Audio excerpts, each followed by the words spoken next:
वहीं बिहार विधानसभा चुनाव 2025 के उल्टी गिनती शुरू हो चुकी है और सियासी गलियारों में हलचल तेज है। इस बार का चुनाव न केवल सत्तारूढ़ एनडीए और विपक्षी महागठबंधन के बीच कांटे की टक्कर का गवाह बनने जा रहा है, बल्कि महागठबंधन के अंदर भी एक अनोखी डी पॉलिटिक्स यानी कि दलित पॉलिटिक्स की जंग छिड़ी हुई नजर आ रही है। बिहार में महागठबंधन के अंदर दलित और अति पिछड़े वर्ग बैंक को लेकर आरजेडी और कांग्रेस के बीच ही आगे बढ़ने की लड़ाई चल पड़ी है। एक तरफ जहां राहुल गांधी लगातार बिहार का दौरा कर दलित और अति पिछड़े वोट बैंक को साधने की कोशिश कर रहे हैं, तो वहीं इसी गठबंधन में तेजस्वी यादव भी दलित और अति पिछड़े पर जोर आजमाइश कर रहे हैं।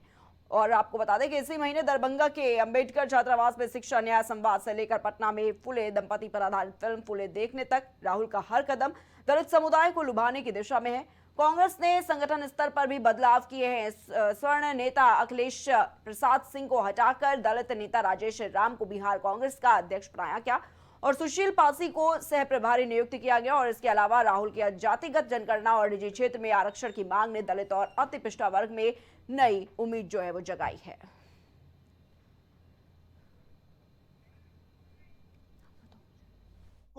ये जो फुले जी की फिल्म है ये सबको देखनी चाहिए, बहुत अच्छी है। जाति जनगणना के बारे में तो आप जानते हैं, हम देश में पूरा प्रेशर डाले हैं कि नरेंद्र मोदी जी जाति जनगणना करें। जाति जनगणना सिर्फ सर्वे नहीं है। जाति जनगणना अगर ठीक से किया जाए, लोगों से सवाल पूछकर डेवलप किए जाएं, अगर उस इंफॉर्मेशन को ठीक से उसका प्रयोग किया जाए तो ये विकास का एक नया विजन, एक नया तरीका है। इसीलिए हम जाति जनगणना को करवाना चाह रहे हैं। तेलंगाना में हमने किया है और बड़ी सरप्राइजिंग चीजें निकली हैं।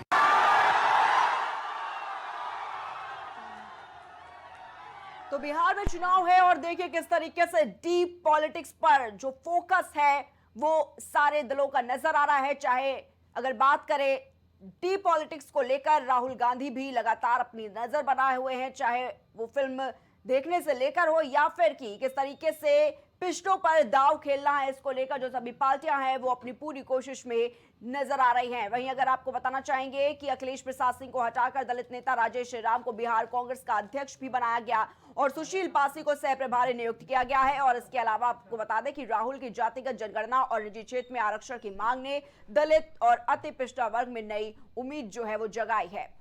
तो काफी ज्यादा खास होने वाला है ये बिहार का चुनाव, क्योंकि सबकी नजर इस बार डीप पॉलिटिक्स पर है और कैसे जो डीप पॉलिटिक्स है वो चुनाव को फिक्स करेगा ये तो हालांकि चुनाव के दौरान ही समझ में आने वाला है। लेकिन जो सभी पार्टियां हैं वो कैसे अपना फोकस डीप पॉलिटिक्स पर लगा रही है, कैसे पिछड़ों पर दाव खेलती हुई नजर आ रही है, ये साफ तौर पर देखने को मिल रहा है।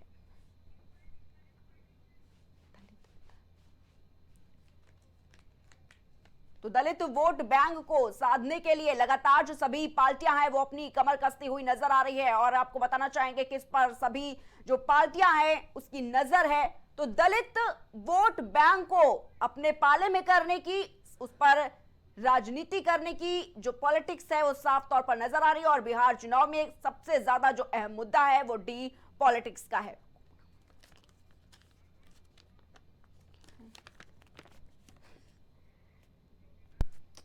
तो हमारे साथ जेडीयू से आशीष बलदानी जुड़े हुए, साथ ही आरजेडी से सुजीत यादव जी हमारे साथ इस खबर पर जुड़े हुए हैं।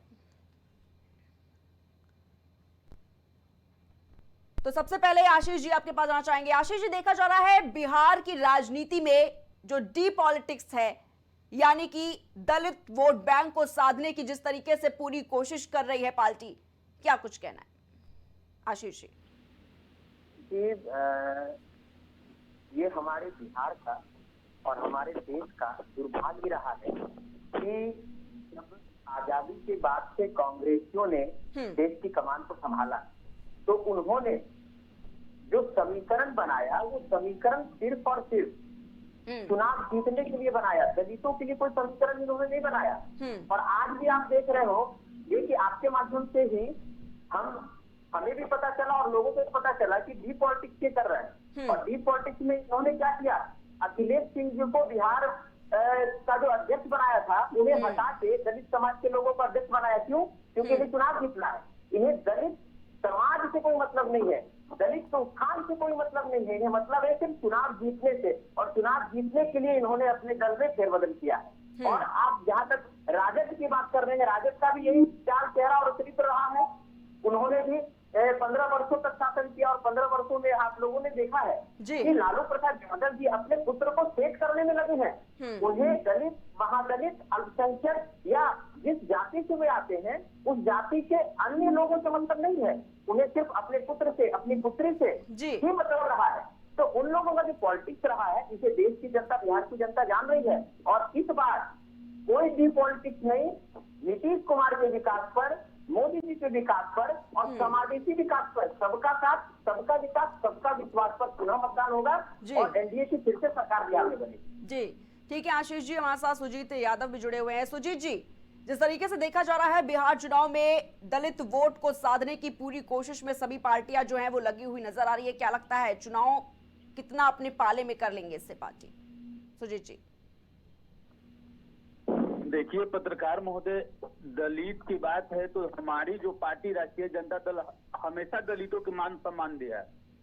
आप देखिएगा संजय पासवान जी को हमारे पार्टी ने मंत्री बनाने का काम किया, रमई राम जी जो थे, शिवचंद्र राम जी थे, ये सब लोग को हमारी पार्टी हमेशा से, जब से आजादी के बाद हमेशा से कांग्रेस के साथ मिलकर राष्ट्रीय जनता दल ने हमेशा मान सम्मान देने का काम किया है।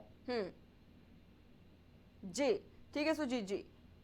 आशीष जी, लगातार देखा जा रहा है राहुल गांधी लगातार डी पॉलिटिक्स पर अपनी नजर बनाए हुए हैं। बिहार में देखा गया किस तरीके से वो छात्रों से मिलने के लिए गए, लगातार आरक्षण की मांग उठा रहे हैं।